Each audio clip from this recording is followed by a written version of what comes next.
আসসালামু আলাইকুম ভিউয়ার্স, আশা করি আপনারা সবাই ভালো আছেন। আমি অনেক ভালো আছি। তো আমি আজকে আপনাদের জন্য একটা নতুন রেসিপি নিয়ে আসলাম, রসগোল্লা ঝোলের পাখান পিঠা। তো প্রথমেই চুলোয় আমি কড়া বসিয়ে দিলাম, তারপর কিছুটা পরিমাণ রসগোল্লা ঝোল ঢেলে দেবো, আর কিছুটা পরিমাণ ঝোল আমি রেখে দিয়েছি, যেটা আমার পরে কাজে লাগবে।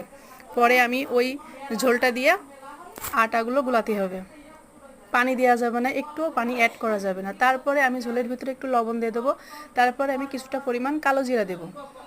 কালো জিরাটা আপনি এই কারণে দেবেন, আপনার পাখান পিঠাটা অনেক সুন্দর লাগবে, যখন গালে দেবেন তখন অনেক স্বাদ লাগবে। তারপরে যখন ঝোলটা ফুটে উঠবে তখন আটা ঢেলে দেবেন।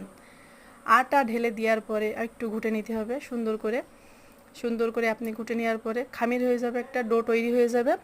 তারপরে যে ঝোলগুলো আমি রেখে দিয়েছি সেই ঝোলগুলো আটার ভিতরে দিয়ে আমি সুন্দর করে ঘুটে নেব। রসগোল্লার ঝোলটা আমি ঢেলে দিচ্ছি, তারপরে সুন্দর করে আমি ঘুটে নেব। এই পিঠাটা ভাইরে ভাই এত স্বাদ, আপনারা না খাইলেই মিস করবেন। আপনাদের বাসায় যদি মিষ্টি নিয়ে আসার পরে যে ঝোলটা বেঁচে যাবে সেই ঝোলটা দিয়ে আপনারা এই পিঠাটা তৈরি করবেন। আমি এইভাবে ঘন করে বানাই নিছি, আটার যে খামিরটা এভাবে ঘন করে বানাই নেওয়ার পরে আমি চুলোয় কড়া বসিয়ে দিয়ে তেল দিয়ে দিলাম পাখান পিঠা বানানোর জন্য। আমি তেল দেওয়ার পরে আমি এই যে পাখান পিঠে বানিয়ে দিচ্ছি, সুন্দর করে কিছুটা পরিমাণ দিয়ে দিলাম।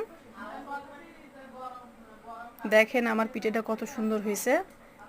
এই পিঠেটা যে এত স্বাদ হয়, না খাইলে আপনারা মিস করবেন। আপনারা একবার হলেও এইভাবে বানাবেন। তো আপনি দুই রকম আটাই ব্যবহার করতে পারেন, চালের গুঁড়া এবং কিনা আটা, কিনা যে আটাগুলো আছে ওইগুলা। দেখেন ভাই আমার পিঠেটা কত সুন্দর দেখতে হয়েছে, কত লোভনীয় হয়েছে। এই পিঠেটা যে এত স্বাদ, আপনারা না খাইলেই মিস করবেন। একবার হলেও বাসায় তৈরি করবেন। যদি আপনাদের বাসায় রসগোল্লার ঝোল থাকে তো এইভাবে আপনারা পাখান পিঠা তৈরি করবেন।